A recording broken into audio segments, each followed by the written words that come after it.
ಮುಖ್ಯವಾಗಿ ಈ ಜಾಗ ಇದೆಯಲ್ಲ, ಇದು ಬೆಂಗಳೂರಿನಲ್ಲಿ ಸಿಮೆಂಟ್ ನಗರ. ಈ ನಗರದಲ್ಲಿ ಸ್ವಲ್ಪ ಹಸಿರುದಾಣ, ಓಯಸಿಸ್ ಬೇಕಲ್ಲ, ಆ ಓಯಸಿಸ್ಸು ಇದು. ನಾವಿಲ್ಲಿ ಹಸಿರುದಾಣವೂ ಹೌದು, ಉಸಿರುದಾಣವೂ ಹೌದು ಆದಂಥ ಈ ಜಾಗದಲ್ಲಿ ನಾವು ಇವತ್ತಿಲ್ಲಿ ಸೇರಿದ್ದೀವಿ. ಇದನ್ನು ಕಾಪಾಡಿಕೊಂಡು ಬೆಳೆಸಿ ಇನ್ನೂ ಉಳಿಸ್ತಕ್ಕಂತಹವರು ಚಂದ್ರಶೇಖರ್ ಅವರು. ಚಂದ್ರಶೇಖರ್ ಅವರು ಒಂದು ದೊಡ್ಡ ಮನೆತನಕ್ಕೆ ಸೇರಿದಂಥವ್ರು. ಮುನ್ಷಾಮಪ್ಪ ಅವರು ಅಂತ ಅವರ ಚಿರಂಜೀವಿಯವರವರು. ಅವರ ಮನೆತನಕ್ಕೆ ಭಾಳ ದೊಡ್ಡ ಮನೆತನ ಅದು. ಆ ಮನೆತನಕ್ಕೆ ಸೇರಿದಂಥ ಚಂದ್ರಶೇಖರ್ ಅವರು ನಮ್ಮ ಕರ್ನಾಟಕದ ಸರ್ಕಾರದ ಸಚಿವರಾಗಿದ್ದರು 40 ವರ್ಷದ ಹಿಂದೆ. ಒಳ್ಳೆಯ ಹೆಸರನ್ನು ತಗೊಂಡು ಸಚಿವರು ಅಂದರೆ ಇವತ್ತಿನ ಮಂತ್ರಿಗಳಿಗೆ ನೀವು ಹೋಲಿಸ್ಬೇಡಿ.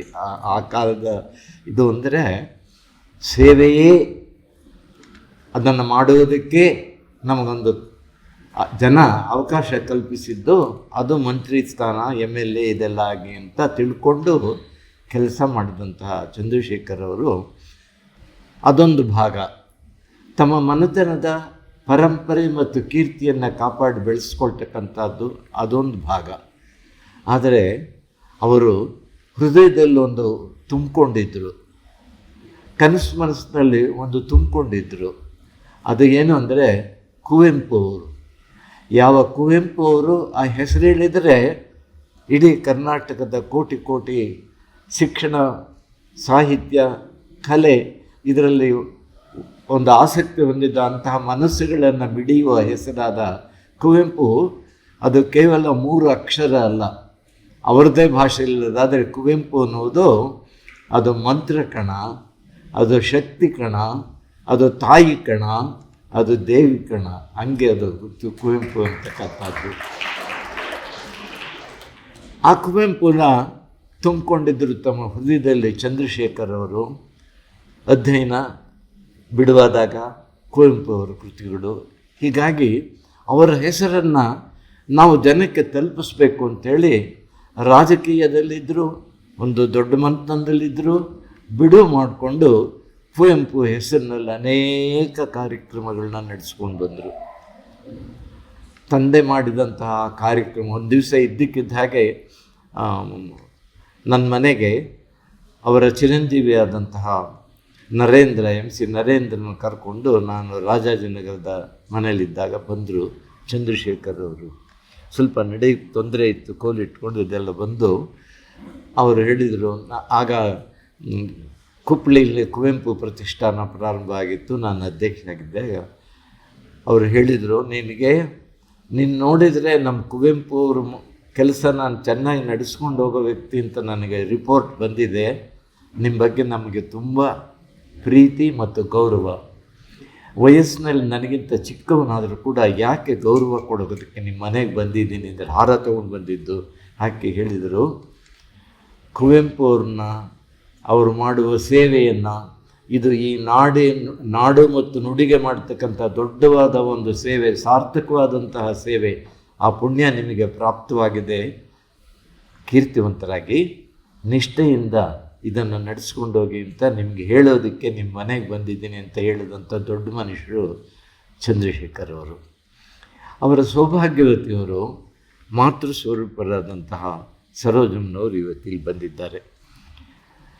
ಯಜಮಾನರು ನಡೆಸ್ಕೊಂಡು ಹೋಗ್ತಾ ಇದ್ದಂತಹ ಒಂದು ಕುವೆಂಪು ಆರಾಧನೆಯ ಪರಂಪರೆಯನ್ನು ಮಗ ಮುಂದುವರಿಸ್ಕೊಂಡೋಗಿರ್ತಕ್ಕಂಥ ಈ ಕೆಲಸವನ್ನು ನರೇಂದ್ರ ನಡೆಸ್ತಾ ಇರೋದನ್ನು ನಡೆಸ್ಕೊಂಡು ಹೋಗೋದಕ್ಕೆ ತಾಯಿಯ ಅನುಮತಿ ಬೇಕಾಗುತ್ತೆ. ಮನೆಯಲ್ಲಿ ಅವರೇ ಯಜಮಾನಿ.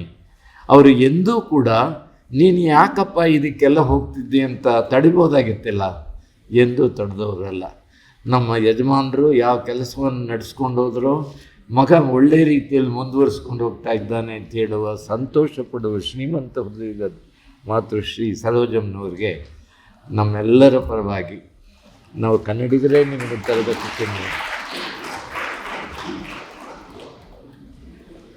ಈ ಕಾರ್ಯಕ್ರಮವನ್ನು ಸಂಯೋಜಿಸೋದಕ್ಕೆ ತಾವೇ ಸ್ವತಂತ್ರರಿದ್ದರೂ ಕೂಡ ಅದಕ್ಕೊಂದು ಸಾರ್ವಜನಿಕ ಸ್ವರೂಪ ಬರಬೇಕು. ಜನ ನಮ್ಮ ಜೊತೆಯಲ್ಲಿದ್ದಾರೆ ನಮ್ಮ ಭಾವನೆ ಬರಬೇಕು. ಏನೋ ಇವರಿಗೆ ಅನುಕೂಲ ಇದೆ, ಇವ್ರ ಪಾಡಿಗೆ ಇವ್ರು ನಡೆಸ್ಕೊಂಡು ಹೋಗ್ತಾ ಇದ್ದೇನೆ ಅನ್ನೋ ಭಾವನೆ ಎಲ್ಲೂ ಬರಬಾರ್ದು ಅನ್ನುವ ಒಂದು ದೀರ್ಘವಾದಂಥ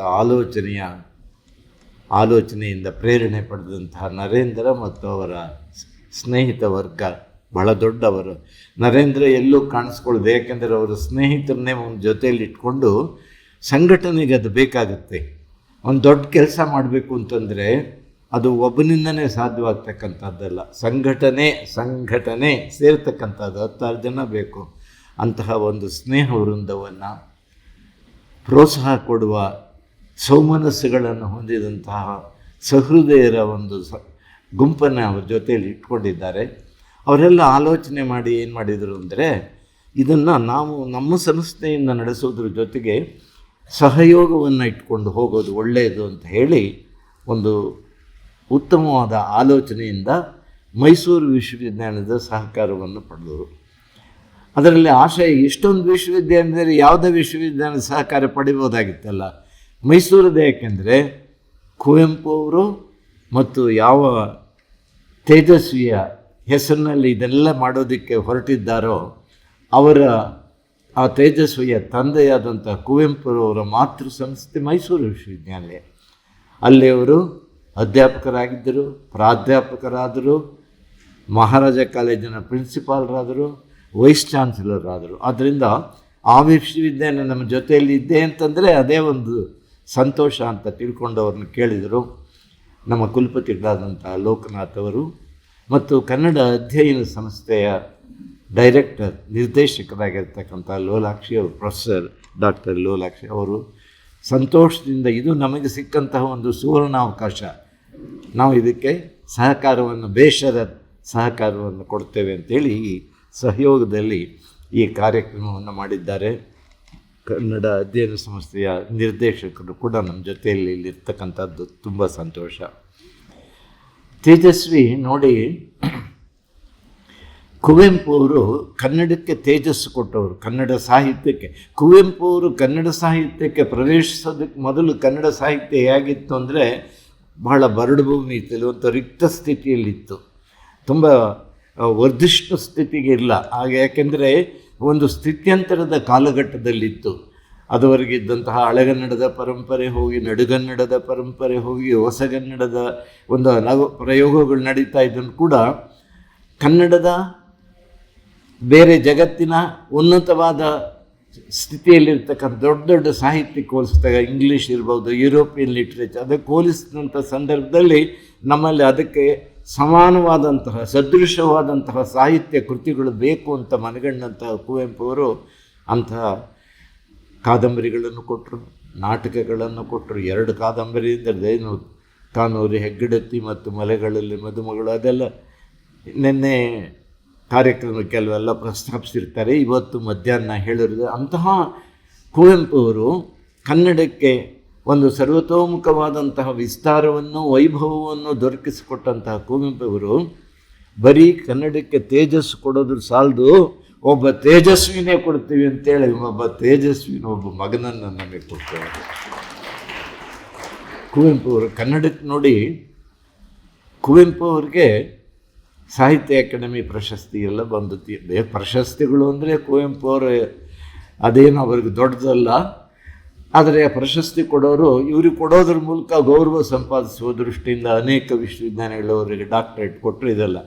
ಆದರೆ ಆ ಕುವೆಂಪು ಅವರು ಮಹಾರಾಜ ಕಾಲೇಜಿನಲ್ಲಿ ಇದ್ದ ಕಾಲಘಟ್ಟದಲ್ಲಿ ನಾನು ವಿದ್ಯಾರ್ಥಿಯಾಗಿ ಬಂದಂಥ ನಮ್ಮ ಗುರುಗಳು ಕುವೆಂಪು ಅವರು, ಗುರುದೇವ ಅವರು, ನಾವು ಕನ್ನಡ MA ಬರೋದಕ್ಕೆ ಮೊದಲು ಮಹಾರಾಜ ಕಾಲೇಜಿಗೆ ಬಂದ್ವಿ. ಅವಾಗೆಲ್ಲ ಬರೀ ಬೇರೆ ಬೇರೆ ಡಿಪಾರ್ಟ್ಮೆಂಟ್ಗೆಲ್ಲರೂ ಅವರ ಹೆಸರುಗಳು ಅಪ್ಪ ಅಂತಲೇ ಮುಗಿಯೋದು.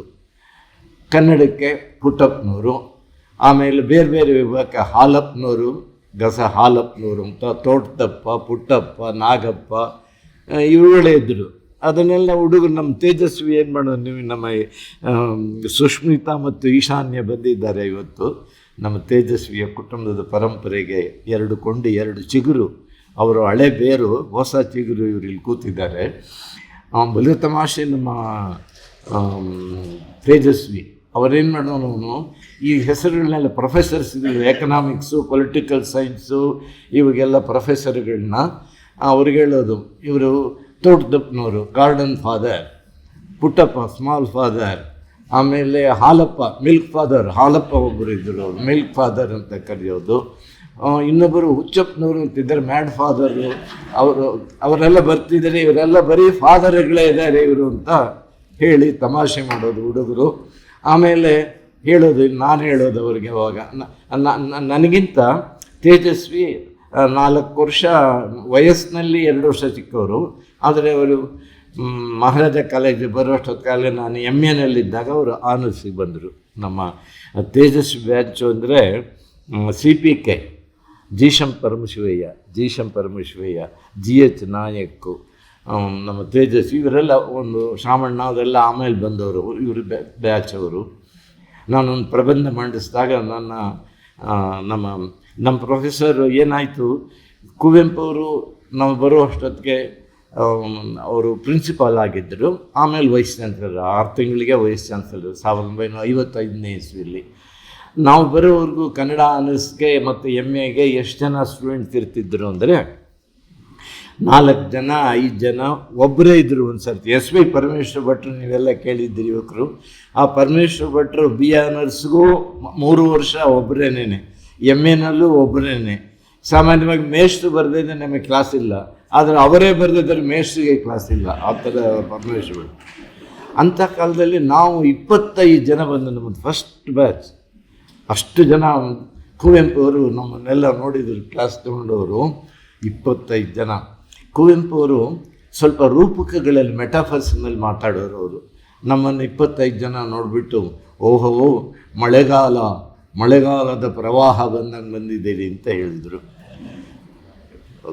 ಪ್ರವಾಹ ಬಂದಾಗ ಏನಾಗುತ್ತೆ, ಒಂದೊಂದು ಸರಿ ಕೊಚ್ಕೊಂಡು ಹೋಗ್ಬಿಡುತ್ತಲ್ಲ, ಅದಕ್ಕೆ 2ನೇ ವಾಕ್ಯ ಅವರು ಹೇಳಿದ್ದು, ದ ಫಸ್ಟ್ ಸೆಂಟೆನ್ಸ್ ಅವರು ಹೇಳಿದ್ದು ಓಹೋ ಮಳೆಗಾಲದ ಪ್ರವಾಹ ಅಂತೇಳಿ. ಆಮೇಲೆ ನಮಗೆ ಹೇಳಿದರು, ಕನ್ನಡ ಕೊಚ್ಚಿ ಹೋಗೋದ ಹಾಗೆ ನೋಡಿಕೊಳ್ಳಿ. ಪ್ರವಾಹ ಬಂದಾಗ ಬಂದಿದ್ದೀರಿ, ಕನ್ನಡ ಕೊಚ್ಚಿ ಹೋಗೋದ ಹಾಗೆ ನೋಡಿಕೊಳ್ಳಿ ಅಂತ. ಇದು ನಮಗೆ ಗುರು ಕೊಟ್ಟ ಆದೇಶ. ಅಂತಹ ಕುವೆಂಪು ಅವರಿದ್ದ ಕಾಲದಲ್ಲಿ ನಮ್ಮ ಈ ತೇಜಸ್ವಿ ಇವರೆಲ್ಲ ಬಂದರು. ತೇಜಸ್ವಿಯ ನಿನ್ನೆ ಎಲ್ಲ ಇಡೀ ದಿವಸ ನೀವು ಕೇಳಿದ್ದೀರಿ ಅವರ ಬರವಣಿಗೆಯ ರೂಪಸೂರ ನೋಡಿರಿ. ತಂದೆ ಜ್ಞಾನಪೀಠ ಪ್ರಶಸ್ತಿ ಮತ್ತು ಕೇಂದ್ರ ಸಾಹಿತ್ಯ ಅಕಾಡೆಮಿ, ಕರ್ನಾಟಕದಲ್ಲಿ ಮತ್ತು ಭಾರತದಲ್ಲಿ ಸಾಹಿತ್ಯಕ್ಕೆ ಮೀಸಲವಾದಂತಹ ಯಾವ ಪ್ರಶಸ್ತಿಗಳು ಇವೆಯೋ ಅವೆಲ್ಲ ನಮ್ಮ ಕುವೆಂಪು ಅವ್ರ ಮೂಲಕ ಕನ್ನಡಕ್ಕೆ ಮೊದಲನೇ ಬಾರಿಗೆ ಬಂದದ್ದು. ಈ ವಾಸ್ ಫಸ್ಟ್ ಇನ್ ಆಲ್ ಹೇಳಿದ್ರು. ಅವರಿಗೆ ಇದು ಸಾಹಿತ್ಯ ಅಕಾಡೆಮಿ ಪ್ರಶಸ್ತಿ ಬಂತಲ್ಲ, ನಮ್ಮ ತೇಜಸ್ವಿಗೂ ಸಾಹಿತ್ಯ, ಅಪ್ಪ ಮಗ ಇಬ್ಬರೂ ಸಾಹಿತ್ಯ ಕೇಂದ್ರ ಸಾಹಿತ್ಯ ಅಕಾಡೆಮಿ ಪ್ರಶಸ್ತಿ ಪಡೆದಂಥ ಒಂದು ಭಾಷೆ ನಮ್ಮ ಕನ್ನಡ. ಈ ಥರ 2 ಜೋಡಿ ಇದೆ. ಇನ್ನೊಂದು DV ಗುಂಡಪ್ಪನವರು ಮತ್ತು ಅವರ ಮಗ, ಅವರು BGL ಸ್ವಾಮಿಯವರ ಹಸಿರು ಹೊನ್ನು ಅನ್ನೋ ಒಂದು ಪುಸ್ತಕಕ್ಕೆ ಅವ್ರಿಗೂ ಕೇಂದ್ರ BGL ಸ್ವಾಮಿ ಕೂಡ DV ಗುಂಡಪ್ಪನವರು ದೊಡ್ಡ ಕರ್ನಾಟಕದ ಒಂದು ಆಧಾರ ಸ್ತಂಭ ಇದ್ದ ಹಾಗೆ ಇರತಕ್ಕಂಥ ದೊಡ್ಡ ವಿದ್ವಾಂಸರು ಮಾತ್ರ ಅಲ್ಲ, ದೊಡ್ಡ ಹಿರಿಯ ಸಾಹಿತಿ. ಹಾಗೆ ಅವರ ಮಗ BGL ಸ್ವಾಮಿ ಅವರು ಸೃಜನ ಕ್ಷೇತ್ರದಲ್ಲಿ ಅದ್ವಿತೀಯವಾದಂಥ ಕೆಲಸ ಮಾಡಿದಂಥವರು. ಹಸಿರು ಹೊನ್ನು, ಕಾಲೇಜು ರಂಗ, ನಮ್ಮ ಹೊಟ್ಟೆಯಲ್ಲಿ ದಕ್ಷಿಣ ಅಮೇರಿಕಾ, ತಮಿಳು ತಲೆಗಳ ನಡುವೆ ಅಂತ ತುಂಬ ಪುಸ್ತಕಗಳು ಎಲ್ಲ ಜನಪ್ರಿಯ. ಹಾಗೆ ನಮ್ಮ ಕುವೆಂಪು ಅವರು ಒಂಥರ ಅವರು ಕಲಿತವರಿಗೆ ಕಲ್ಪತರು, ನಮ್ಮ ತೇಜಸ್ವಿ ಕಲಿಯದವರಿಗೂ ಕಾಮಧೇನು. ಎಲ್ಲ ಇವತ್ತು ಅತ್ಯಂತ ಜನಪ್ರಿಯವಾದಂಥದ್ದು, ಅಪ್ಪನನ್ನು ಮೀರಿಸಿದ ಜನಪ್ರಿಯತೆ ಪಡೆದಂಥವರು ತೇಜಸ್ವಿ. ಈ ಮಾತು ಹೇಳಿದರೆ ನಮ್ಮ ಗುರುಗಳು ಏನು ಅಲ್ಲಿಂದ ತಪ್ಪು ತಿಳ್ಕೊಳ್ಳಲಿಲ್ಲ ಅಂತ ಅಂದ್ಕೊಂಡಿದ್ದೀನಿ. ಕುವೆಂಪು ಅವರು ಸ್ವಲ್ಪ ಸೀರಿಯಸ್ ಲಿಟ್ರೇಚರ್, ನಾವು ಒಂದು ಮಟ್ಟದ ವಿದ್ಯಾಭ್ಯಾಸ ಮಾಡಿರಬೇಕಾಗತ್ತೆ. ಇವತ್ತು ಯುವಜನಾಂಗಕ್ಕೆ ಅವರ ಮನಸ್ಸುಗಳನ್ನು, ಅವರ ಬುದ್ಧ ಭಾವಗಳನ್ನು ಕಲಿಕೆ ಆಕರ್ಷಿಸ್ತಿರ್ತಕ್ಕಂಥ ಲೇಖಕ ಯಾರು ಅಂದರೆ ಪೂರ್ಣಚಂದ್ರ ತೇಜಸ್ವಿ. ಅವರಿದ್ದಿದ್ದರೆ ಜ್ಞಾನಪೀಠನೂ ಖಂಡಿತ ಅವರಿಗೆ ಬರ್ತಾಯಿತ್ತು. ಆದರೆ ಬದುಕಿರುವ ಅವಧಿಯಲ್ಲಿಯೂ ಕೂಡ ಕೇಂದ್ರ ಸಾಹಿತ್ಯ ಅಕಾಡೆಮಿಯ ಪ್ರಶಸ್ತಿಗೂ ಅವರು ಪಡ್ಕೊಂಡಂಥವ್ರು. ಈಗ ಕೆಲಸವನ್ನು, ಅವರ ಬರವಣಿಗೆ, ವಿಪುಲವಾದಂಥ ಬರವಣಿಗೆಯನ್ನು ನರೇಂದ್ರ ಅವರು ಸೇರಿಕೊಂಡು ನಮ್ಮ ಶಿವಾರೆಡ್ಡಿಯವರು ಒಳ್ಳೆ ಆತ with A sense of devotion and dedication ತನ್ನನ್ನು ಅದಕ್ಕೆ ಸಮರ್ಪಿಸಿಕೊಂಡು ಆತ ಗುರುಗಳಾದಂತಹ ನಮ್ಮ ಕುವೆಂಪು ಅವ್ರಿಗೂ ಸೇವೆ ಸಲ್ಲಿಸಿದ್ದಾಯಿತು. ಆ ಕಾಪಿ ಬುಕ್ ಇದನ್ನು ತಂದರೆ ಎಷ್ಟು ಚೆನ್ನಾಗಿರೋ ಪುಸ್ತಕವನ್ನು ತಂದಿದ್ದಾರೆ, ಅದನ್ನು ನೋಡೋದೇ ಒಂದು ಆನಂದ. ಆಮೇಲೆ 14 ಸಂಪುಟಗಳಲ್ಲಿ ಸಮಗ್ರ ಅದನ್ನು ಹಿಡ್ಕೊಂಡು ಎತ್ತಕ್ಕೆ ನಮ್ಮ ಕೈಲಂತೂ ಆಗಲ್ಲ, ಯುವಕರು 2-3 ಎತ್ತಬೇಕು. 14 ಸಂಪುಟ ಅದನ್ನು ನೋಡುವುದೇ ಒಂದು ಆನಂದ, ಅದು ಮುಟ್ಟುವುದು ಮಹದಾನಂದ, ಅದನ್ನು ಓದುವುದು ಇನ್ನೂ ಅದ್ಭುತವಾದಂಥ ಆನಂದ. ಬರೀ ನೋಡೋದು ಮುಟ್ಟೋದಲ್ಲ, ಅದನ್ನು ಓದಬೇಕು. ನಾವು ಕನ್ನಡ ಯಾರು ಗಂಭೀರವಾಗಿ ಅಧ್ಯಯನ ಮಾಡಬೇಕು ಅಂತ ಅಪೇಕ್ಷೆ ಪಡ್ತಾರೆ, ತಮ್ಮ ತಿಳುವಳಿಕೆ ಕ್ಷಿತಿಜವನ್ನು ವಿಸ್ತರಿಸ್ಕೊಳ್ಬೇಕು ಅಂತ ಯಾರು ಹಂಬಲಿಸ್ತಾರೆ, ನಾನು ದೊಡ್ಡವನಾಗಬೇಕು ಬೆಳಿಬೇಕು ಅಂತ ಯಾರಿಗೆ ಅಪೇಕ್ಷೆ ತುಡಿತ ಭಾವನೆ ಇದೆ ಅಂಥವ್ರು ಅವಶ್ಯ ಓದಬೇಕಾದಂತಹ ಸಾಹಿತ್ಯ ತೇಜಸ್ವಿ ಕೊಟ್ಟಿರ್ತಕ್ಕಂಥ ಸಾಹಿತ್ಯ. ಅದು ನಮ್ಮ ಆ ಥರದ ಶಾಶ್ವತ ಸಾಹಿತ್ಯ ಅಲ್ಲ, ನಮ್ಮಲ್ಲಿ ಶಾಶ್ವತ ಸಾಹಿತ್ಯ ಅಂತ ಒಂದಿದೆ. ಅಂದರೆ 1000 ಪುಸ್ತಕ ಪ್ರಕಟಣೆ ಮಾಡಿದರೆ ಕನ್ನಡ ಒಂದು ಶಾಶ್ವತವಾಗೇ ಇರ್ತೈತೆ, ಅದರಿಂದ ಶಾಶ್ವತ ಸಾಹಿತ್ಯ. ಆಮೇಲೆ ಅದು ತೂಕದ ಸಾಹಿತ್ಯ ಆಗೋಗ್ಬಿಡ್ತು ನನಗೆ, ಯಾಕೆಂದರೆ ಖರ್ಚಾಗಲ್ಲ, ತೂಕಕ್ಕೆ ಹಾಕಬೇಕಾಗತ್ತೆ, ತೂಕದ ಆ ಕಾಲ ಹೋಯಿತು. ಈಗ ಕನ್ನಡದಲ್ಲಿ ಇಂಥ ತೇಜಸ್ವಿ ಪುಸ್ತಕಗಳನ್ನು ಪ್ರಕಟಿಸಿ ಹುಡುಕಿ ಓದುವ ಜನ ಎಷ್ಟೊಂದು ಮುದ್ರಣ ಕಂಡಿವೆ. ಆತನ ಒಂದೊಂದು ಕೃತಿಯೂ ಕೂಡ ಕಥೆಗಳ ಸಂಕಲನ ಇರ್ಬೋದು, ಕಾದಂಬರಿಗಳಿರ್ಬೋದು. ಅದು ಒಂಥರ ಕನ್ನಡ ಸಾಹಿತ್ಯದಲ್ಲಿ ಪೂರ್ಣಚಂದ್ರ ತೇಜಸ್ವಿ ಅಂದರೆ ಅವನು ಒಬ್ಬ ಕೊಲಂಬಸ್, ಕನ್ನಡ ಸಾಹಿತ್ಯದ ಕೊಲಂಬಸ್ ಇದ್ದ ಹಾಗೆ. ಹೊಸದನ್ನು ಹುಡುಕಬೇಕು, ಹೊಸ ಕ್ಷೇತ್ರ. ಕೊಲಂಬಸ್ಸು ಹುಡುಕ್ತೇನೆ ಅಂತ ಹೊರಟನೆಲ್ಲ ತನ್ನ ಹಡಗಿನಲ್ಲಿ ಕೂತ್ಕೊಂಡು ತಿಂಗಳುಗಟ್ಟಲೆ, ಹಾಗೆ ತನ್ನ ತಂದೆ ಹೋದ ಜಾಡಿನಲ್ಲಿ ಅಷ್ಟಕ್ಕೆ ನಾನು ಇರೋದಲ್ಲ, ನಾನು ಒಂದು ಹೊಸ ನಾಡನ್ನು ಕಟ್ತೀನಿ, ಹೊಸ ಜಾಡನ್ನು ಹಿಡಿತೀನಿ ಅಂತೇಳಿ ಕುವೆಂಪು ಅವರು ಹೋಗುವೆನು ನಾ ಮಲೆನಾಡಿಗೆ ಅಂತ ಹೇಳಿದ್ರು. ಮೈಸೂರಿನಲ್ಲೇ ಇದ್ದರು. ಆದರೆ ತೇಜಸ್ವಿ ಏನು ಮಾಡ್ದ, ನಾನು ಮಲೆನಾಡಿಗೆ ಹೋಗ್ತೀನಿ, ನಮ್ಮಪ್ಪ ಯಾವುದನ್ನು ಹೇಳ್ತಾ ಇದ್ರು ಆ ಮಲೆನಾಡಿಗೆ ಹೋಗ್ತೀನಿ ಅಂತ ಹೋಗಿ ಒಂದು ತೋಟ ಕಟ್ಟಿ ಅಲ್ವಾ, ಅದೆಲ್ಲ ನೆನ್ನೆ ನೀವು ಕೇಳಿದ್ದೀರಿ. ಹೀಗಾಗಿ ಒಂದು ಹೊಸತನವನ್ನು, ಹೊಸ ಕ್ಷಿತಿಜವನ್ನು, ಹೊಸ ವಿಸ್ತಾರವನ್ನು ಕನ್ನಡಕ್ಕೆ ಕೊಟ್ಟಂತಹ ತೇಜಸ್ವಿಯ ಆ ಬರಹದ ವ್ಯಾಪ್ತಿ ಏನು, ಅದನ್ನು ಜನಕ್ಕೆ ತಲುಪಿಸಬೇಕು ಎನ್ನುವ ದೊಡ್ಡ ಉದ್ದೇಶದಿಂದ ನರೇಂದ್ರ ಅವರು ಅವರ ತಾಯಿಯ ಆಶೀರ್ವಾದವನ್ನು ಪಡೆದು, ಅವರ ಮಿತ್ರರ ಸಹಕಾರವನ್ನು ಪಡೆದುಕೊಂಡು ಇಂಥ ಒಂದು ದೊಡ್ಡ ಕೆಲಸವನ್ನು ಮಾಡಿದ್ದಾರೆ. ಇದು 2ನೆಯ ಕುಪ್ಪಳಿಯಾಗಿ ಬೆಳೆಯಬೇಕು ಅನ್ನೋದಕ್ಕಂಥದ್ದು. ಇವತ್ತು ಹೇಳ್ತೀನಿ, ಕುಪ್ಪಳಿ ಅಲ್ಲಿದೆ, ಲಕ್ಷಾಂತರ ಜನ ಬರ್ತಾರೆ, ನೋಡ್ತಾರೆ. ಹಾಗೆ ಇದು ನಮ್ಮ ನರೇಂದ್ರ, ಅವರ ಕುಟುಂಬ, ಅವರ ಪರಿವಾರ ಏನು ಮಾಡಿದ್ದಾರೆ, ಇದು ನಾಳೆ ದಿವಸ ಒಂದು 2ನೆಯ ನಮ್ಮ ಕುವೆಂಪು ಅವರಿದ್ದ ಸ್ಥಳದ ಹಾಗೆ ಕುಪ್ಪಳಿ ಹಾಗೆ ಇದು ಬೆಳಗಲಿ. ಯಾವ ಆಶಯವನ್ನು ಇಟ್ಕೊಂಡು ಚಂದ್ರಶೇಖರ್ ಅವರು ಇದನ್ನು ಮಾಡಿದರು, ಅವರ ಶ್ರೀಮತಿಯವರು ಇವತ್ತು ಕಣ್ಣಾರೆ ನೋಡ್ತಾ ಇದ್ದರು. ಇದು ಸರ್ವತೋಮುಖವಾಗಿ ಬೆಳಗಲಿ. ನಮ್ಮಂಥವರ ಏನಾದ್ರು ಸಹಕಾರ ಬೇಕಾದರೆ ಯಾವಾಗ ಬೇಕಾದರೂ ಹೇಳುವ ಸಂಪೂರ್ಣವಾದ ಸ್ವಾತಂತ್ರ್ಯ, ಪ್ರೀತಿ, ವಾತ್ಸಲ್ಯ ನಮ್ಮ ನರೇಂದ್ರ ಉಂಟು ಅಂತ ಹೇಳಿ ನಾನಿನ್ನು 2ನೇ ಇನ್ನಿಂಗ್ಸು ಸಾಯಂಕಾಲ ಮಾತಾಡ್ತೀನಿ. ಇಷ್ಟು ಸಾಕು.